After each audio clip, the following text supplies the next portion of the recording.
Hasılah yalşad ve şahimdillah ya Allah. Ya Allah şınavu bana savu bar iman ya vala vay. Haydinul İslam haydi ya habavuş. Hayya çarvaş ya berkat ya da İsam ya navolu. Hakkaba ve umar kavli ahdeli.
Ahaydır bu harşiye gidvasına.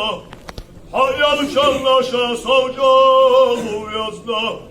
Hayal ki bakkiye laşviyala tahavdişi. Yalçarla hallara hacül betişe ve havicina. Baynal yahkah kavalluş valu multadal heri kavli ahdeli.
Sual bayar yanaşka velada vatuş etavja vaş vatuş şuyala husam vayatuş şiye gelina belverik hakkı yerina verzina yallah emkilina ehvatina yaluşu emkilik var diye kapak bektaş İlse hay emkilik vardı hay gibi anabalu bağlada bitsa hayda da yaluşu ama Şama şiyagi bala beşi şiyagi gayla yeşi ibali gayla Dayısa şiyana nasiyada yaluş yatluna şa Şiyagi mala, şiarili çude gada bica, şiadeh yahiye taşmayuşa boğuş.